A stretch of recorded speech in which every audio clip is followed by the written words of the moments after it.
नमस्कार, आप देख रहे हैं 4 PM और मैं हूं अभिषेक मिश्रा। देखिए, एनडीए में कलह की बात तो लगातार हम आपको बता रहे हैं। एनडीए में किस तरह से घमासान है, चाहे वो सीट शेयरिंग के मसले को लेकर हो, चाहे वो जीतन राम मांझी के बगावती तेवर हों, या फिर भारतीय जनता पार्टी और जेडीयू के बीच, खासकर नीतीश कुमार और अमित शाह के बीच सहमत का खेल हो। वो सारी खबरें हम आपको बता रहे हैं। लेकिन सवाल अब सिर्फ एनडीए में खींचतान का नहीं है, सवाल अब सिर्फ एनडीए में टकराव का नहीं है, घमासान का नहीं है। भारतीय जनता पार्टी में भी घमासान है, भारतीय जनता पार्टी में भी बवाल है।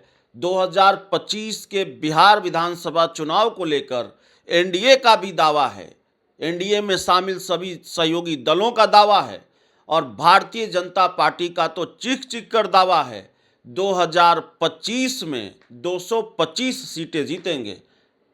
ये दावा वैसा ही है जैसे 2024 के लोकसभा चुनाव में भारतीय जनता पार्टी, प्रधानमंत्री नरेंद्र मोदी और एनडीए के नेता 400 पार की बातें कर रहे थे। इतने हल्के में क्यों लिया जा रहा है इंडिया गठबंधन को?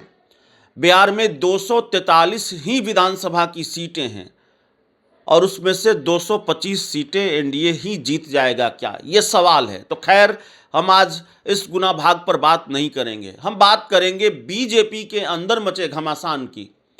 अब भारतीय जनता पार्टी के नेता ने ही अपनी ही पार्टी का भांडाफोड़ कर दिया है और कोई छोटे मोटे नेता नहीं हैं, पूर्व केंद्रीय मंत्री हैं और खुलेआम ये कह रहे हैं कि उनको भाजपा के लोगों ने ही हरवाया। हम पूर्व केंद्रीय मंत्री आरके सिंह की बात कर रहे हैं। आरा से सांसद थे, केंद्र सरकार में मंत्री थे और अब उनके बयान पर बवाल मचा है। पूर्व केंद्रीय मंत्री आरके सिंह कह रहे हैं कि पार्टी के लोगों की तरफ से ही उनको हरवाया गया, षड्यंत्र किया गया। पवन सिंह को लेकर भी कुछ खुलासा है, वो भी बताएंगे और पवन सिंह के मामले पर तो एक विस्तृत रिपोर्ट हम आपके सामने लेकर आएंगे, एक दूसरा वीडियो आपके सामने लेकर आएंगे। लेकिन आरके सिंह कह रहे हैं अपनी ही पार्टी पर लोकसभा चुनाव हराने का वो आरोप लगा रहे हैं। आरके सिंह कह रहे हैं कि 2024 का लोकसभा चुनाव लड़ने के लिए भोजपुरी सिंगर पवन सिंह को भाजपा नेताओं ने पैसा दिया था और भाजपा के कुछ नेताओं ने मुझे षड्यंत्र से हराया। आरके सिंह का एक वीडियो सामने आया है और लोकसभा चुनाव को लेकर वो अपनी ही पार्टी पर षड्यंत्र रचने का आरोप लगा रहे हैं। उन्होंने अपनी पार्टी के नेताओं पर आरोप लगाते हुए कहा, पवन सिंह चुनाव में खड़े हो गए, ये उनकी गलती नहीं थी, ये सब भाजपा की गलती थी। और आरके सिंह ने तमाम तरह की बातें कही हैं। आरके सिंह ने कहा है कि आसनसोल से टिकट मिलने के बाद जब गाने वगैरह को लेकर हो हल्ला हुआ तो भाजपा ने पवन सिंह से कहा कि कहीं और से चुनाव लड़ लीजिए, लेकिन पार्टी ने उनको किसी दूसरे जगह से टिकट नहीं दिया और जब टिकट नहीं मिला तो पवन सिंह काराकाट लोकसभा सीट से निर्दलीय मैदान में उतर गए और वो खुद निर्दलीय मैदान में नहीं उतरे थे, बल्कि उन्हें उतारा गया था और हमारी पार्टी के कुछ लोगों की ओर से उन्हें खड़ा करवाया गया था। और आरके सिंह कहते हैं कि कुछ लोगों ने राजनीतिक कारणों से मेरे खिलाफ भी षड्यंत्र रचा, मुझे चुनाव हरवा दिया। षड्यंत्र के बाद भी हमको 4.25 लाख लोगों ने वोट दिया। हम सभी षड्यंत्रकारियों को पहचान गए हैं, किसी भी षड्यंत्रकारी को छोड़ेंगे नहीं। तो बहुत नाराज हैं आरके सिंह।